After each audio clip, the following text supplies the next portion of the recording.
guys, this is Lala Legacy and welcome back to another episode of SeaBed. So, let's jump right back in.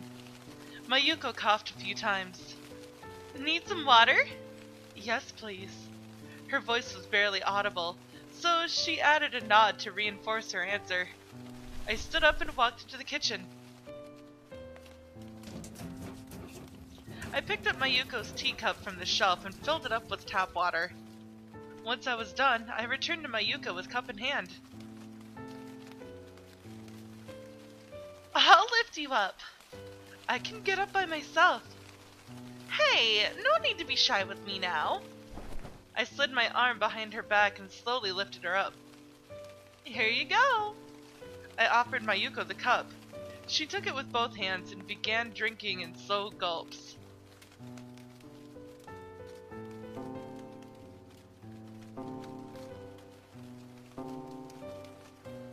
I could hear the gong of the wall clock striking the hour from the corridor. I think I'll be going to bed soon. Okay. I prevented Mayuko from getting up. Hey, you need to lay still. Thank you very much. I feel much better now. Mayuko narrowed her eyes and smiled as she laid back down. I picked up the towel that had since slipped down onto her chest, and after cooling it down in the water again, I placed it back on her forehead. Afterwards, I grabbed her now empty teacup and walked over to the kitchen to fill it back up with water. Once I was done with that, I placed the cup next to her bed. Thank you very much. Don't stay up too late, okay? I moved towards the door and turned back one more time before leaving. Good night. Good night.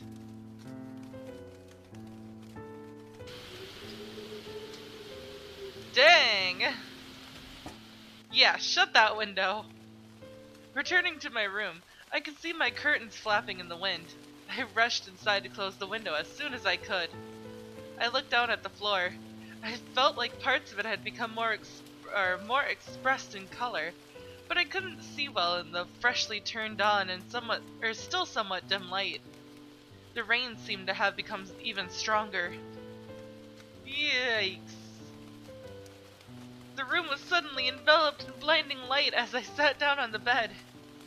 I could hear 3 intimidating rumbles in the distance. No, stop it! Another thread of light pierced the skies while I was looking outside, causing my room to momentarily light up. I spent a few more minutes watching the lightning and stood up.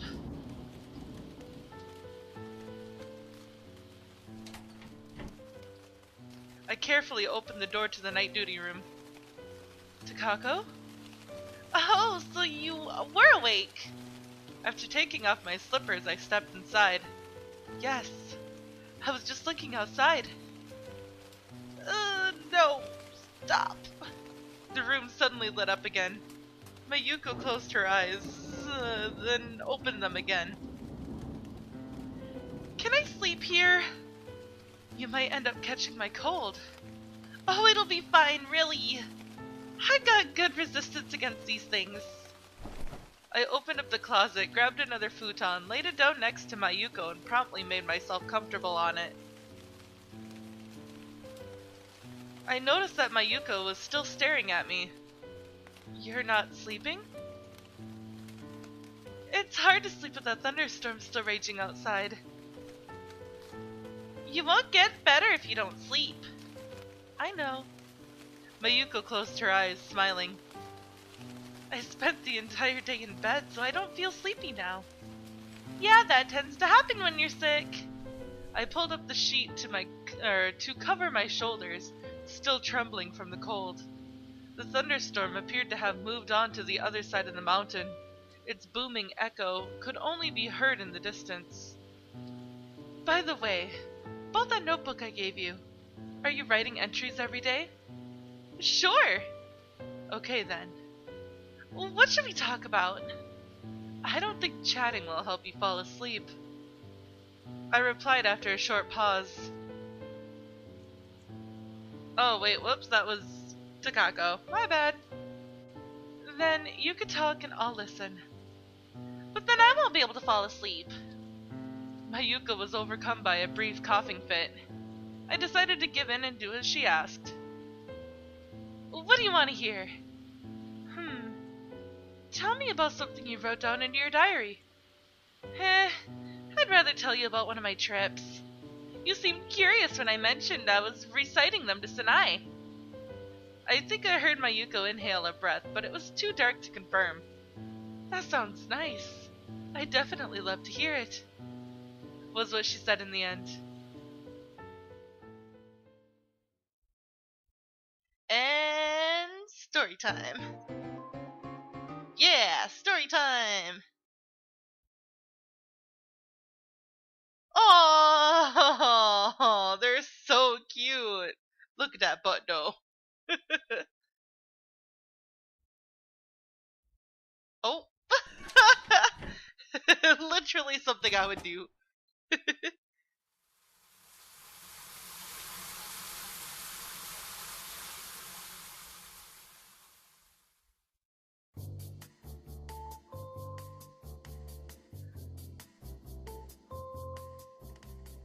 I opened my eyes to pitch darkness. For starters, I reached out to turn my alarm clock off, but my hand grasped only air. We didn't bring it with us. I heard Sachiko's voice. As some light finally entered the room, a wallpaper I wasn't familiar with appeared in front of my eyes. I let my hand drop and used my elbows to sit up.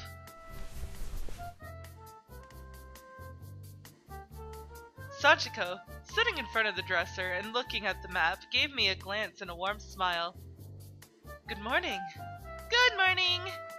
I somehow got out of bed and walked over to the shower room.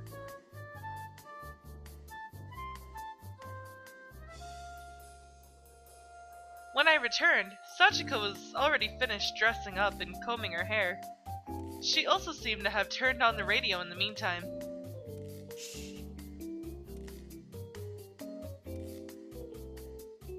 With nothing but a bath towel on me, I walked to the window and looked at the scenery outside. Is this still San Francisco? Patches of blue sky peeked out from between the thin layer of clouds. Hardly what one would call a bright day, but still good enough for sightseeing. 'Cause I see the cable cars, the little trams, whatever they're called, in the streets.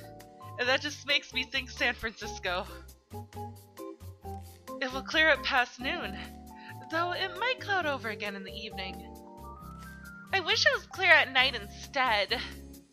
Around here, it rarely even seems to rain during this season.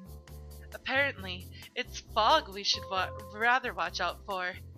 What do you want to do about breakfast? Sachiko, still in her hair, placed the comb on the table and turned to me. Oh. Through the window I could see a cable car passing the intersection. Yes, they are called cable cars. Okay. People filled the streets. Even this early in the morning, men and women in suits, casually dressed couples, travelers pulling their carry-on bags. They were all hurrying toward their respective destinations. That cafe looks interesting. That cafe looks interesting! The establishment I pointed at through the window had a number of people seated at their outside tables, reading the papers while enjoying breakfast. What cafe? Sachiko stood up, came closer and peeked over my shoulder. That one!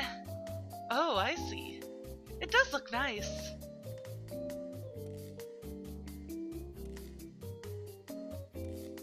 The place had been painted in stylish-looking purple. They seemed to be running both a cafe and a bakery with all sorts of breads and tarts lined up in a showcase window. Hi, good morning! A waitress handed us a menu as we sat down at one of the outdoor tables. I glanced at the other customers enjoying their meals around us. That and that! I pointed at the man reading a newspaper while drinking a cappuccino, and made a hand gesture of drinking from a cup. Then I pointed at the chicken salad at the table of an elderly woman, and made a gesture of biting into something in my hands. May I have the same as that? Okay. The waitress nodded and gestured that she had understood our request. She then turned to Sachiko. Are you ready to order? Yes, I'll have a coffee set, please. Alright! The waitress moved into the building after taking our orders. As she walked, her curly hair bounced behind her like a large spring. I feel like I've seen that waitress somewhere before. Really? We kept looking at her back until the door leading into the cafe closed.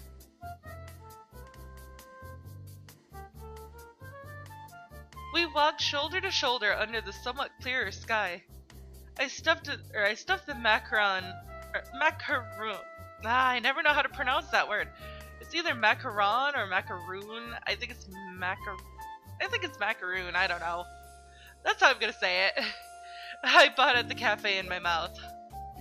There were several more colors of macaroons under the transparent wrapping of the long rectangular pack I'd been carrying, but I love them. They're so good. I want to check out the slope. I took a peek at Sachiko's map and pointed at one of the pictures on it. In that case, we should make a turn here and take the longer way around. Yeah, and then we come out there, so... We continued onward, alternating between looking at the maps and the buildings around us. Hungry? Alright, hungry? I stuck out the macaroon pack to Sachiko. Not right now, I just ate one. I picked up the pink macaroon and stuffed it into my mouth. As I continued up the slanted road, I kept glancing upward and to my sides. There were a bunch of plants under the red parasol set up next to the black iron fence at the entrance of the flower shop. Reddish gabera and roses. Yellowish matricaria? White Casablanca lilies. All sorts of colorful flowers adorn the establishment.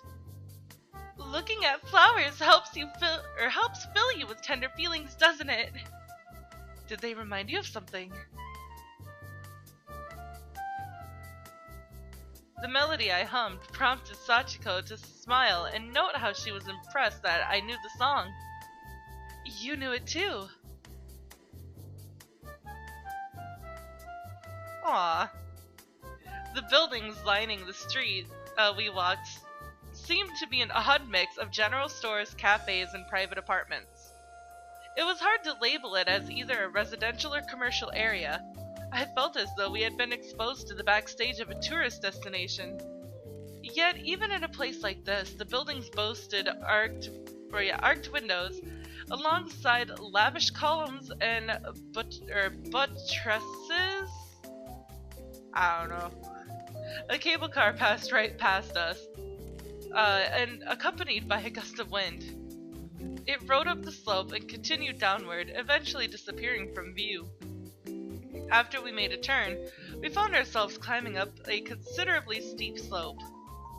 I thought getting to the harbor would be a piece of cake, but the road's still full of slopes! My legs still hurt from all the walking I did yesterday. It didn't take long for my forehead to get all moist with sweat either. Most harbor towns are like this. Sachiko, on the other hand, seemed to be doing just fine. Not even her expression had changed. Let's check out the cable car first. I walked over to Sachiko and borrowed her map. Alright, we should go this way. I pointed at the downward slope located on the other end of the street, then grabbed Sachiko by the arm. I thought you wanted to look around. My legs are tired. Let's just go at our own pace. Well, I don't mind either way. I descended the slope while pulling Sachiko after me.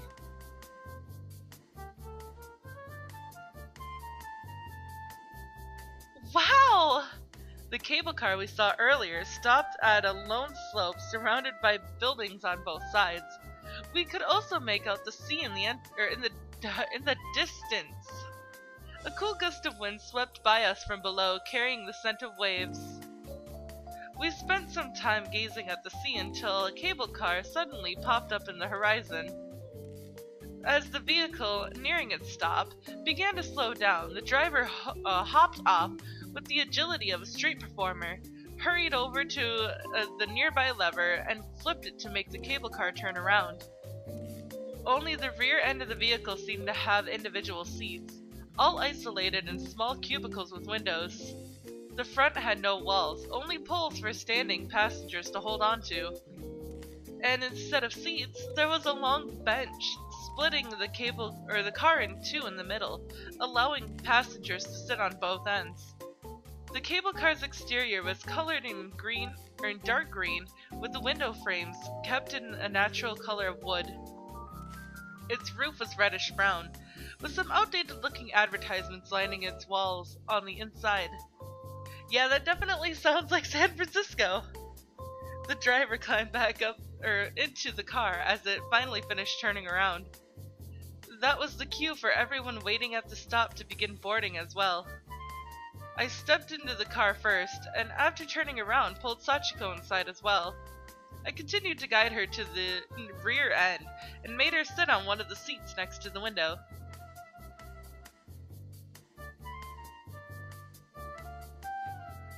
You're not going to sit? She looked up to me from her seat.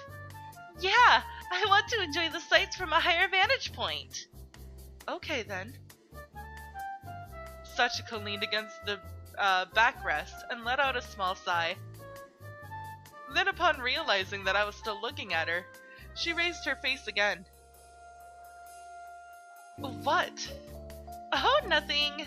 Suppressing my smile, I shifted my gaze to the scenery beyond the window. And so we continued toward the harbor, passing through cramped streets in the shadow of giant buildings surrounding us at every angle. Yeah, definitely still sounds like that she's talking about their San Francisco trip.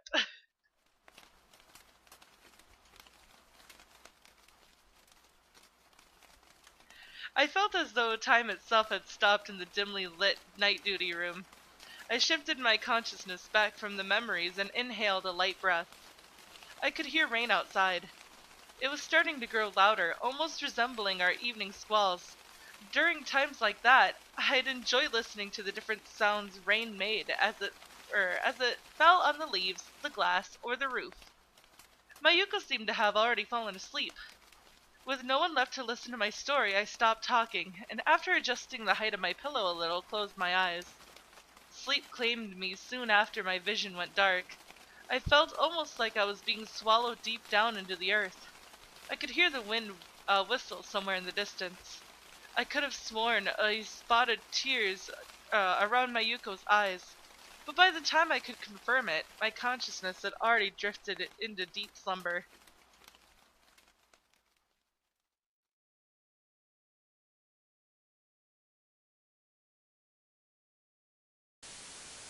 Snap!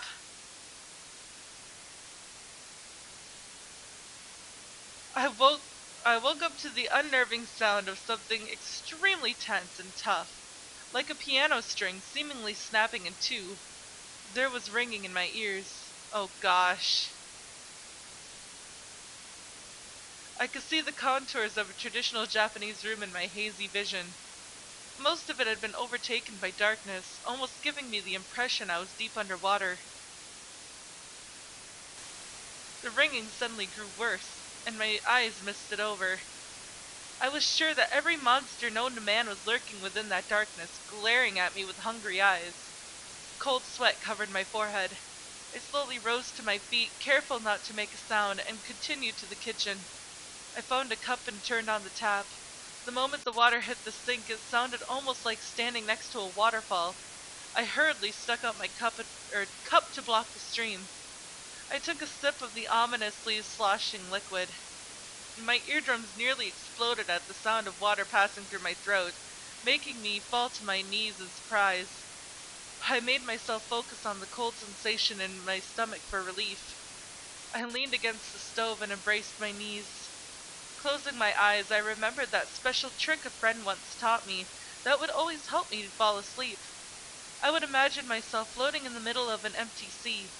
However, no matter how hard I tried now, a raging storm would come to carry me away. I slightly opened my eyes and saw Mayuko sleeping in the night duty room.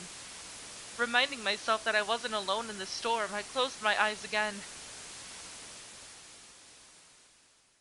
Dang. Okay, well, that is all the time that I have for this episode, guys. If you liked it, please give it a big thumbs up down below. And if you haven't already, subscribe. By subscribing, you're becoming part of a legacy. I love you guys so much, and I will see you in the next video. Bye-bye!